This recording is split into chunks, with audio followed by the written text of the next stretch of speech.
فاسألوا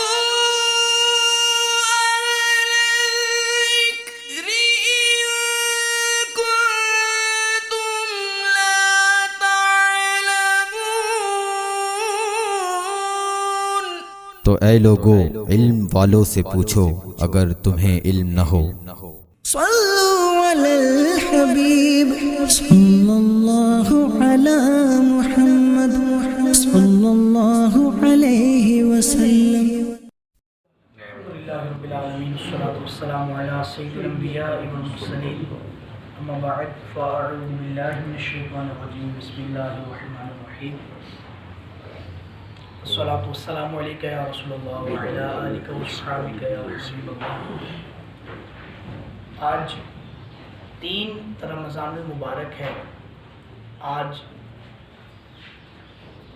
اس ہستی کا یوم وصال ہے جس کے لیے ایک لقب ایسا آیا جو دنیا میں کسی کے لیے نہیں بولا جاتا۔ سبحان اللہ سبحان اللہ۔ ویسے تو اور مفتی بہت سے، شیخ الحدیث بہت سارے لقبات بہت سارے لوگوں کے لیے، لیکن ایک لقب فقط ان کی ذات کے لیے ہے اور کسی کے لیے۔ سبحان اللہ سیدہ کائنات، پوری کائنات کی سردار، پوری کائنات کی ملکہ، سیدہ کائنات، مخدومہ کائنات، سیدہ فاطمہ الزہرا رضی اللہ عنہ، حضور کی شہزادی، ان کا آج یوم وصال ہے۔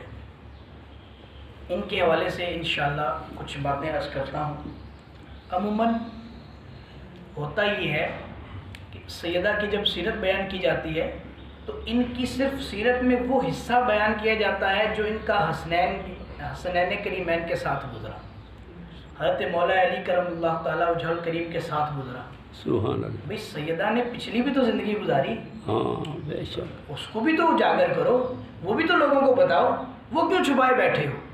بہت سارے لوگوں کو آپ نے سنا ہوگا سیدہ کی سیرت ضرور بیان کرتے ہیں، لیکن آگے والی، پیچھے والی زندگی جو انہوں نے بچپنے میں حضور کے ساتھ گزاری اس کو بیان نہیں کرتے۔ وہ اتنی محبت بھری باتیں ہیں، وہ اتنی پیار بھری باتیں ہیں، اگر وہ آج، ظاہر ابھی ہمارے پاس وہ موقع نہیں ہے، میں وہ ساری بیان نہیں کر پاؤں گا۔ چند ایک جو آج رات کو میں نے مشکات سے پڑھی وہ میں آپ کو سناتا ہوں، دل خوش ہو جائے گا، دل جھوم جائے گا آپ کو سیدہ کی وہ باتیں سن کے، وہ پیار بھرے واقعات سن کے دل باغ باغ ہو جاتا ہے۔ حضور جان عالم علیہ السلام کی صاحبزادیاں 4 ہیں۔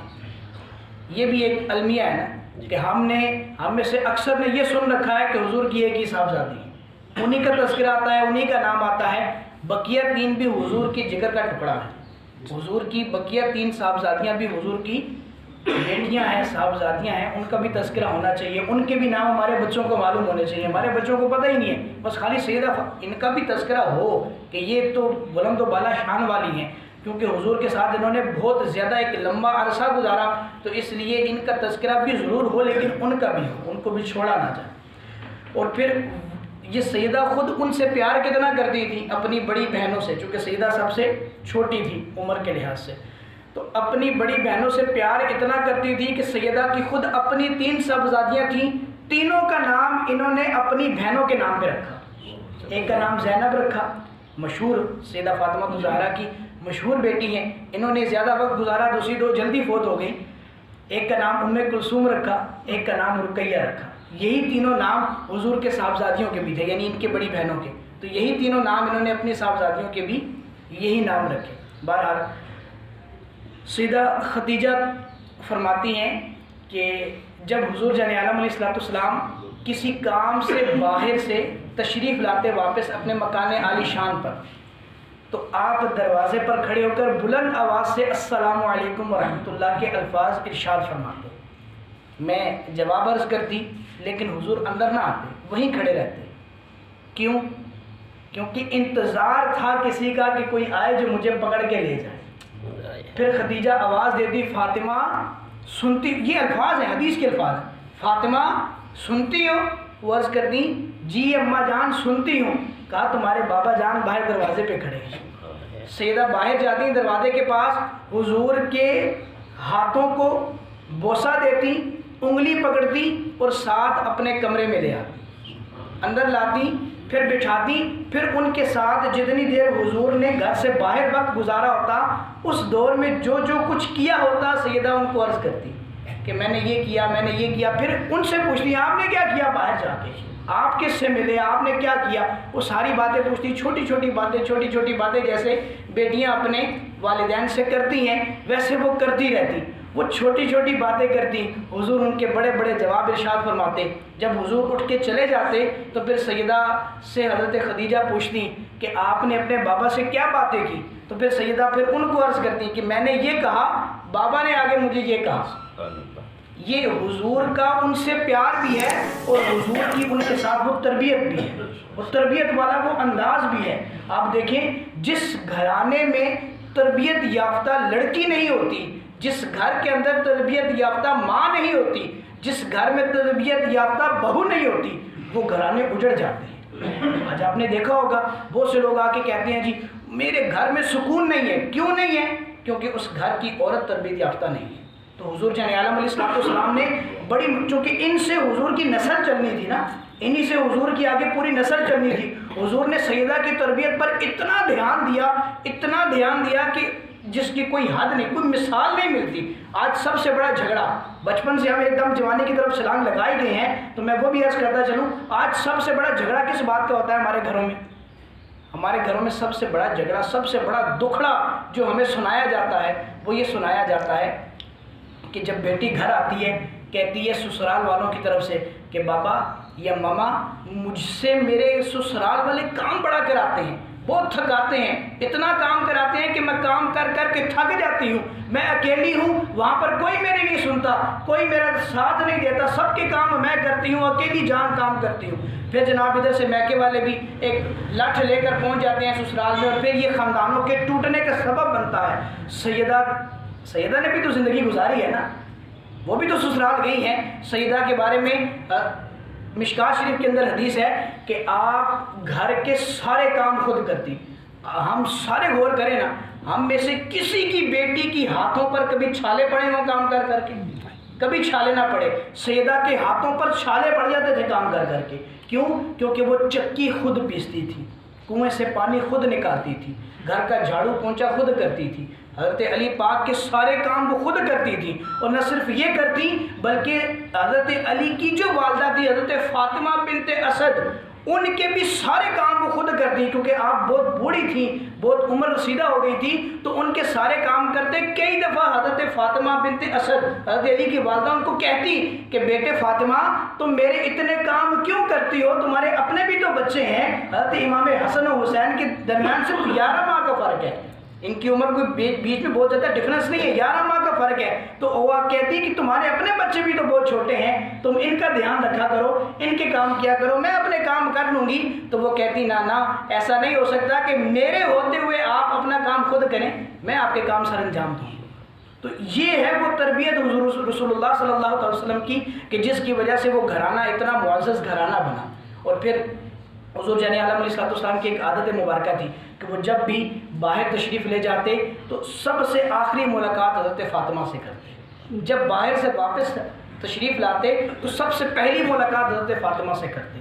ایک بار ایسا ہوا کہ حضور جان عالم علیہ السلام کسی سفر سے واپس آئے تو وہ پہنچنے سے پہلے ان کی خبر پہنچی. حضرت علی پاک نے فاطمہ کو جا کے بتایا کہ رسول اللہ صلی اللہ علیہ وسلم واپس مدینے میں پہنچنے والے ہیں. تو جب حضرت فاطمہ نے یہ سنا تو فوراً اپنے گھر کو خوب سجا سنوار دیا. مدینے کا، پوری دنیا کا، کائنات کا تاجدار تشریف لانے والا ہے، پورے گھر کو صاف ستھرا کیا، سنوار دیا، حضور کی پسند کی چیز بنائی.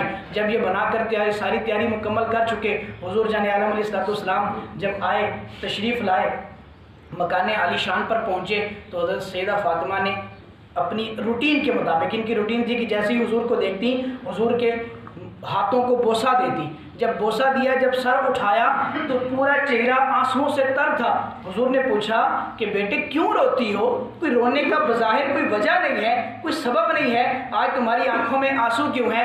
کہا یا رسول اللہ صلی اللہ تعالیٰ علیہ وسلم میں بچپنے سے آپ کو دیکھ رہی ہوں، کبھی آپ کے چہرے پر تھکن کے آثار نہ دیکھے. میں نے طائف میں آپ کو پتھر کھاتے بھی دیکھا، آپ کے چہرے پر تھکن نہیں آئی. آج آپ کے چہرے پر تھکن کے آثار دیکھتی ہوں. ایسا کیوں ہے؟ رسول اللہ صلی اللہ علیہ وسلم نے فرمایا کہ میں اس وقت تک آرام نہیں کر سکتا، اس وقت تک آرام سے نہیں بیٹھ سکتا جب تک تمہارے بابا کا دین جو ہے یہ پوری دنیا میں نہ پہنچ جائے، پتھر پتھر تک میرا کلمہ نہ پہنچ جائے، میرے دین کا پیغام نہ پہنچ جائے، میں تب تک آرام سے نہیں بیٹھ سکتا. یہ بات جب سیدہ نے سنی تو اس کے بعد اپنی یہ عادت بنا لی. خود حضرت حسن یہ روایت کرتے ہیں کہ میں جب بھی دیکھتا سیدہ سارا دن گھر کے کاموں میں اپنے آپ کو مصروف رکھتی، رات کو حضرت علی پاک سے اجازت لیتی کہ مجھے اجازت دیجئے، دن بھر آپ کے کام کیے ہیں، اب اپنے رب کا کام کرنا چاہتی ہوں. علی پاک اجازت دیتے کہ ٹھیک ہے آپ عبادت کریں. سیدہ ساری رات عبادت کرتی رہتی. حضرت حسن پاک کہتے ہیں کہ میں نے کئی بار یہ سنا، بارہا سنا کہ میرے لیے، میرے چھوٹے بھائی کے لیے، اس سے چھوٹے بھائی کے لیے، میری بہنوں کے لیے آپ دعا کم کرتی، امت مصطفیٰ کے لیے دعا زیادہ کرتی. میں نے ایک بار پوچھا اماں جان آپ میرے لیے دعا نہیں کرتی، میرے بھائی کے لیے نہیں کرتی، میرے بابا کے لیے نہیں کرتی، امت مصطفیٰ کے لیے کرتی ہیں؟ حضرت فاطمہ نے کہا بیٹے یہ بات یاد رکھو کہ میں تم سب کے لیے بھی دعائیں کرتی ہوں، لیکن میری دعاؤں میں سب سے زیادہ حصہ میرے بابا کی امت کا ہے. دیکھیں وہ اپنی رات کی عبادت میں ہمیں نہیں چھوڑتی، اور آج ہم ان کے دشمنوں کو تلاش کرتے ہیں. محبت کا تقاضا کیا ہے؟ ہم ان سے جو محبت کرتے ہیں، اس محبت کا تقاضا کیا ہے؟ محبت میں محبوب کی خوبیاں دیکھی جاتی ہیں، محبوب کے دشمنوں کو تو یاد ہی نہ کیا جائے. بالکل ایسی کوئی بات تلاش ہی نہ کریں کہ جس میں کسی کی طرف بھی کوئی تنقید کا پہلو نکلتا ہو. بظاہر ایک الگ بات ہے کہ سیدہ کا تو کوئی دشمن موجود ہی نہیں ہے، لیکن اگر بظاہر آپ کسی کو دشمن سمجھیں بھی، یہ میں ان لوگوں کے لیے کہہ رہا ہوں جو بعض لوگ بعضوں کو دشمن سمجھتے ہیں، اگر دشمن سمجھتے بھی ہو تو بھائی محبوب کی خوبیوں پر توجہ رکھو، محبوب کی اچھائیوں کی طرف جاؤ، ان کی ان اچھی پیاری اداؤں کی طرف جاؤ، نہ کہ ہم اس طرف جائیں کہ جس طرف جانا ہمیں روا نہیں ہے. سیدہ کی سیرت کو اتنی بلند و بالا، اتنی شان و عظمت والی سیرت ہے. بچپنے کے عالم میں سیدہ نے ایک بار اپنے بابا سے پوچھا یا رسول اللہ صلی اللہ تعالیٰ علیہ وسلم میں اپنے اللہ کو کب دیکھوں گی؟ بچپنے سے آپ دیکھیں ان کا انداز کیا ہے اپنے رب سے محبت کا. کہا بابا جان میں اپنے اللہ کو کب دیکھوں گی؟ میرے پیارے محبوب علیہ الصلوۃ والسلام نے فرمایا کہ اے فاطمہ ان قریب جب تم اس دنیا سے رخصت ہو جاؤ گی، تم قبر میں جاؤ گی، پھر جنت کا معاملہ آئے گا، جنت کی تمام عورتوں کا سردار تمہیں میرا اللہ بنائے گا. جب تم تمام عورتوں کی سردار بن جاؤ گی تو پھر کیا ہوگا؟ پھر اللہ تبارک و تعالیٰ تمہیں اپنا دیدار کرے. یہ حضور جان عالم علیہ الصلوۃ والسلام کے ساتھ ان کی وہ پیار بھری باتیں تھیں. اللہ تبارک و تعالیٰ ہمیں سیدہ کے صحیح فرمان جتنے بھی فرامین ہیں ان پر صحیح طریقے سے عمل پیرا ہونے کی توفیق، یہ سیرت پر چلنے کی توفیق عطا فرمائے، اور اسپیشلی اپنی بچیوں کی تربیت ہم اس انداز میں کریں جس انداز میں سیدہ کی تربیت میرے آقا علیہ الصلوۃ والسلام نے فرمائی. جو جہیز ان کو دیا گیا، جو شادی کے معاملات 15 سال کی عمر میں ان کی شادی ہوئی ہے. آج ہماری بچی 25 سال کی ہو جاتی ہے تو ہم کہتے ہیں کہ اس کی تعلیم مکمل نہیں، اس کی شادی کہاں سے کریں؟ سیدہ کی شادی 15 سال کی عمر میں ہوئی ہے. اللہ اکبر. یہ جو اتنی زبردست آپ نے سیرت سنی ہے، جو اتنے بڑے بڑے کارنامے انہوں نے سر انجام دیے ہیں، یہ کتنی کچھ 60 سالہ 100 سالہ زندگی میں دیے نہیں، 29 سال کی عمر تھی. 29 سال کی عمر میں آپ اس دنیا سے رخصت بھی ہو گئیں، اور اس 29 سالہ زندگی میں آپ نے وہ کارنامے سر انجام دیے کہ وہ کائنات کی تمام عورتوں کی سردار ہیں. اللہ تبارک و تعالیٰ ہمیں سیدہ کی سیرت پر چلنے کی توفیق عطا فرمائے. ہماری تمام خواتین کو سیدہ کی طرح با حیا با پردہ